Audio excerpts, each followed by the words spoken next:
Dear students, welcome to the classes of Ray Academy. Today we are studying theory base of accounting and accounting standards. तो starting में हम लोग accounting standards के बारे में पढ़ेंगे. What is exactly accounting standard? The rise in diversity, complexity and globalization of a business made the study of accounting information important and essential. ये सारी चीज़ों के लिए अकाउंटिंग इंफॉर्मेशन को स्टडी करना और अकाउंटिंग को कैसे लिखना है, it has become very important essential. क्या है? Diversity, variety of business. एक ऑर्गेनाइजेशन 15 बिजनेस कर रहा है, मतलब गारमेंट से लेकर, लेदर गारमेंट से लेकर, शू मेकिंग से लेकर, ऑटो मैन्युफैक्चरिंग से लेकर कई बिजनेस करता है. That is diversity. Complexity, business operation में कॉम्प्लेक्स प्रोसेसेस इन्वॉल्व होता है. देन ग्लोबलाइजेशन, एक ऑर्गेनाइजेशन कई कंट्रीज में बिजनेस करता है, तो हर कंट्री का अलग लॉ होता है. तो इसके लिए the study of accounting information is important and essential. But the diverse accounting policies being followed and the accounting treatment of transactions and events made the accounting information less meaningful and incomparable. तो accounting information less meaningful हो जाता है और less incomparable हो जाता है. ये meaningful रहता नहीं है क्योंकि इसमें डाइवर्स प्रैक्टिसेस फॉलो होता है. तो ए नीड वाज दस field that certain minimum standards should be universally applicable. जो हर जगह पे कुछ मिनिमम स्टैंडर्ड एप्लीकेबल होना चाहिए अकाउंट्स को लिखने के लिए. So that accounting statements have qualitative characteristics of reliability, relevance, understandability and comparability. अगर मिनिमम कॉमन स्टैंडर्ड लेकर अगर अकाउंट्स मेंटेन किया जाए तो इसका जो क्वालिटेटिव कैरेक्टरिस्टिक्स वो रहेगा. क्वालिटेटिव कैरेक्टरिस्टिक्स क्या होता है? 4 होता है. Reliability, you can rely on the accounts. तो अकाउंटिंग स्टेटमेंट को हम रिलाई कर सकते हैं. Relevance, it should have some meaning on the business. Relevance होना चाहिए. Understandability, it should be easily understandable by common man. And comparability, हम एक बिजनेस का फाइनेंशियल रिपोर्ट को दूसरे बिजनेस के साथ कंपेयर कर सकते हैं और पीछे से कई साल तक बिजनेस का रिजल्ट के साथ कंपेयर कर सकते हैं. Therefore, an international accounting standards committee, IASB, International Accounting Standards Committee, now renamed, उसका अभी नाम बदल के कर दिया गया international financial reporting board, that is IFRB, international financial reporting board बना दिया गया. was set up in the year 1973. The objective of this committee are, ये कमेटी का 2 ही ऑब्जेक्टिव है. क्या है देखो मैं बताता हूँ. तो यहाँ पे एक होता है कि इंटरनेशनल फाइनेंशियल रिपोर्टिंग बोर्ड 1973 में बनाया गया, इसको आप याद करके रखोगे. और international accounting standards committee IASC, इसको भी आप याद करके रखोगे. और इंटरनेशनल फाइनेंशियल रिपोर्टिंग बोर्ड, इसको भी आप याद करके रखोगे. ये होता है आपका हिसाब किताब. तो फास्ट होता है to formulate and publish in public interest. इसका ये जो committee international financial reporting board, ये जो कमिटी सेट किया, ये जो बोर्ड सेटअप किया, इसका तीनों जो ऑब्जेक्टिव है वो क्या क्या है और इसको हम अभी पढ़ के समझेंगे.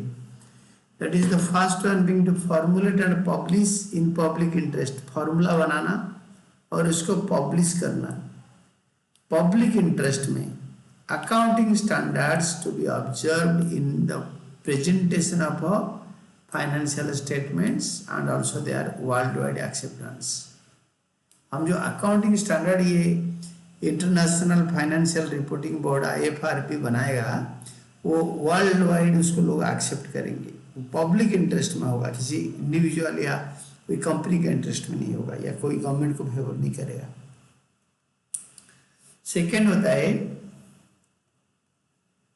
To work for the improvement and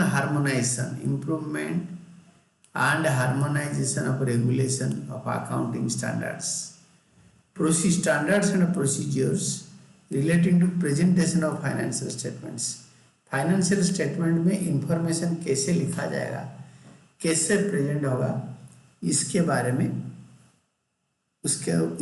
बारे में पब्लिश करना है। Then the institute of chartered accountants of India ICAI short form में, institute of chartered accountants of India is member of this committee.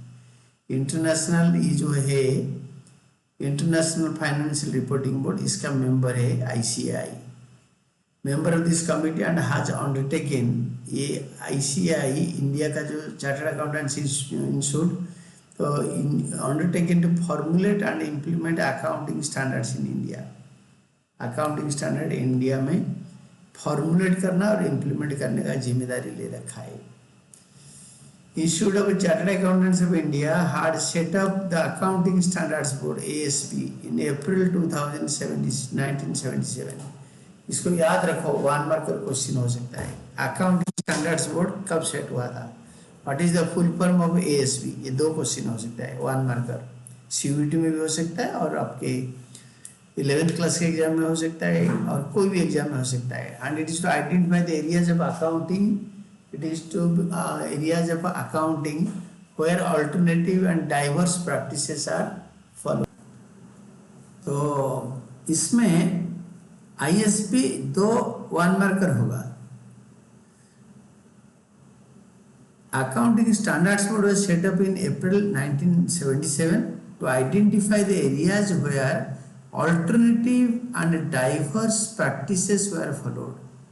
ये अकाउंटिंग स्टैंडर्ड्स बोर्ड जो institute of chartered accountants of India ने setup किया था, इसका purpose था कौन सी area में, कौन सी बिजनेस हाउसेस में, कौन सी ऑर्गेनाइजेशन में प्रॉफिटेबल या non profitable schools, private hospitals वगैरह में, तो ये लोग अल्टरनेटिव अकाउंटिंग प्रैक्टिस फॉलो कर सकते हैं। सिंगल एंट्री और किसी टाइप का जैसे अकाउंट्स मेंटेन करते हैं तो, या different type of accounts practice करते हैं, अकाउंटिंग मतलब मेथड्स फॉलो करते हैं।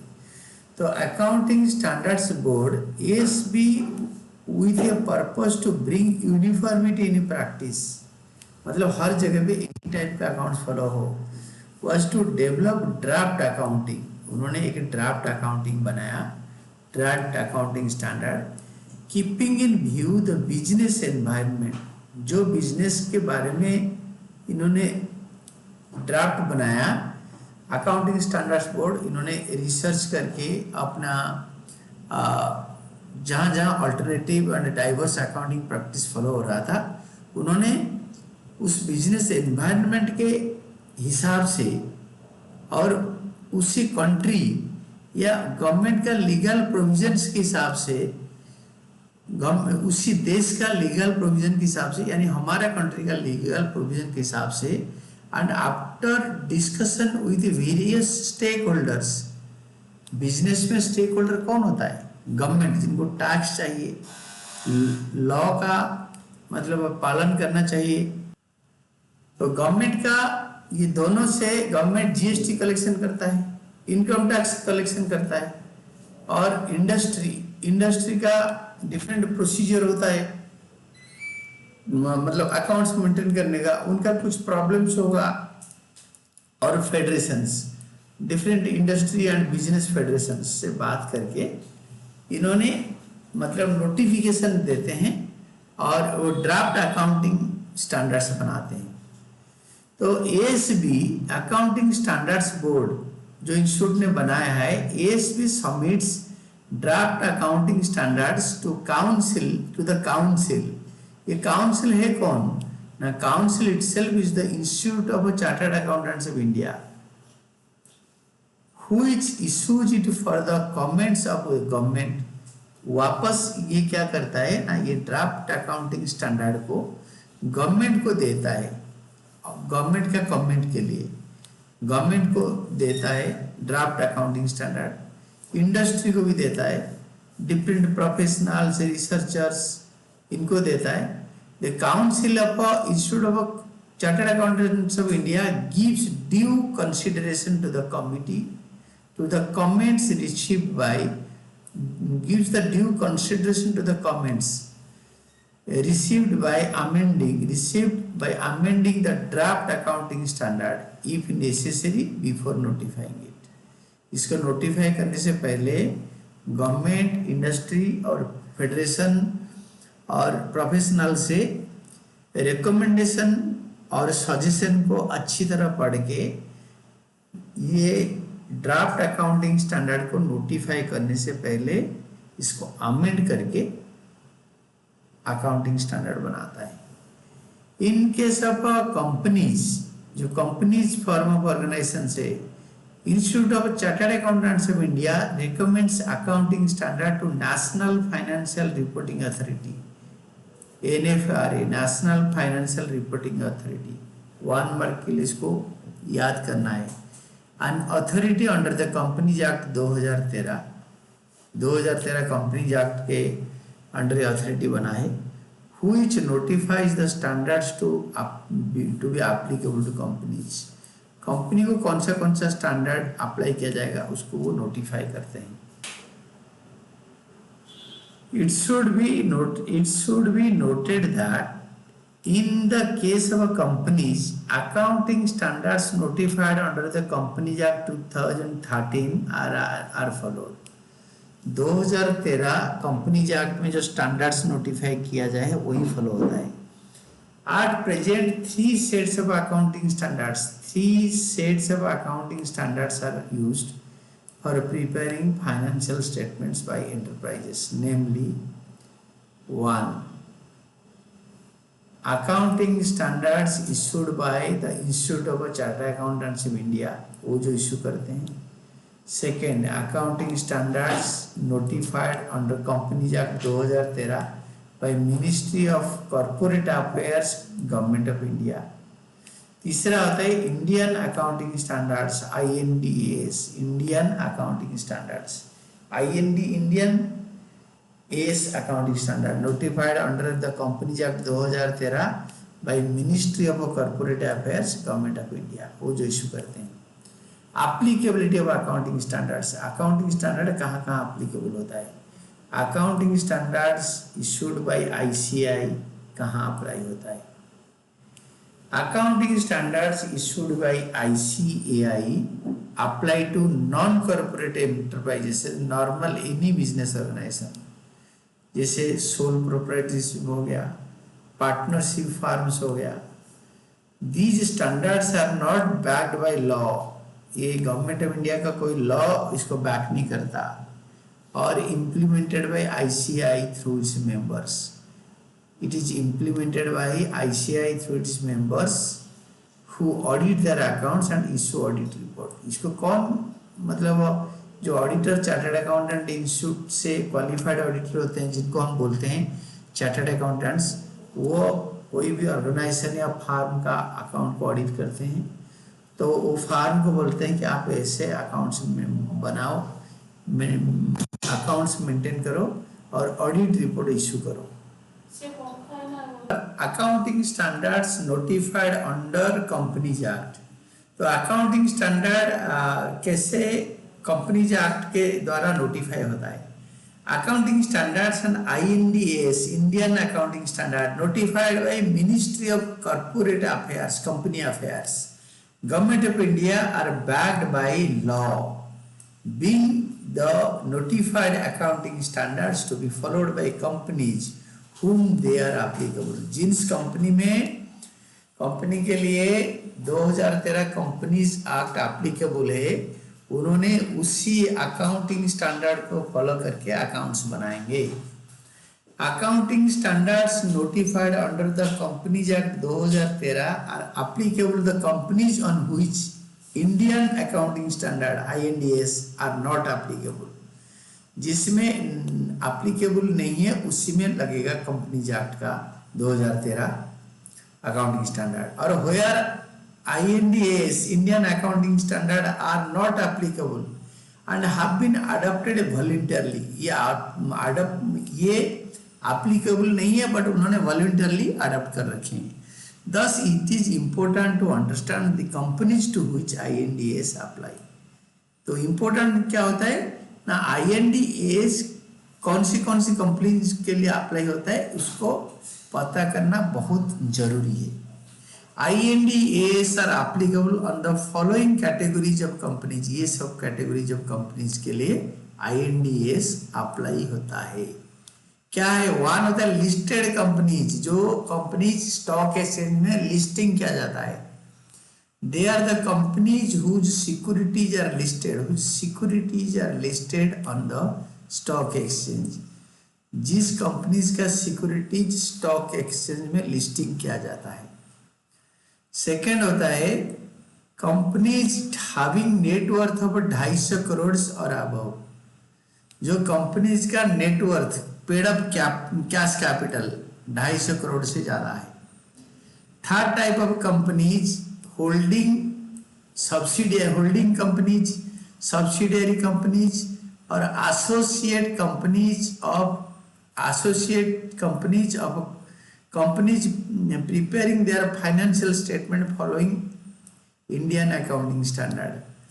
मतलब एक लिस्टेड कंपनी या एक कंपनी जो 2013 कंपनीज एक्ट जिसमें अप्लाई होता है, उसका कोई होल्डिंग कंपनी या उसी कंपनी का कोई सब्सिडियरी कंपनी, उसी कंपनी का कोई एसोसिएट कंपनी या कंपनीज, उन पे भी यही चीजें फॉलो किया जाता है. The categories of companies where INDS are definitely applicable. ये लगेगा INDS का प्रोविजंस को फॉलो करके अकाउंटिंग स्टैंडर्ड्स बनाएंगे, अकाउंट्स मेंटेन किया जाएगा. Besides the above category of companies, other companies may adopt INDS and prepare their financial statements accordingly. ये company तो पक्का फॉलो करेंगे INDS, बाकी कंपनीज भी वॉलंटरली फॉलो कर सकते हैं. तो all companies other than the companies on हुम INDS apply or have voluntarily adopted INDS must prepare their financial statements following accounting standard notified under the Companies Act 2013. अगर ये companies करते नहीं है तो बाकी अकाउंटिंग स्टैंडर्ड जो नोटिफाई किया गया है 2013 कंपनीज एक्ट में, उसको फॉलो करके करेंगे. तो ये we studied about the accounting standards. ये अकाउंटिंग स्टैंडर्ड्स के बारे में हमने पढ़ा. नेक्स्ट टाइम से हम will be studying accounting standards issued by ICAI. तो today we studied about the accounting standards. ये अकाउंटिंग स्टैंडर्ड क्या होता है, कैसे INDS क्या होता है, इंडियन मतलब जो अकाउंटिंग स्टैंडर्ड्स बोर्ड क्या होता है, ASB क्या होता है. तो these are all about your accounting standards.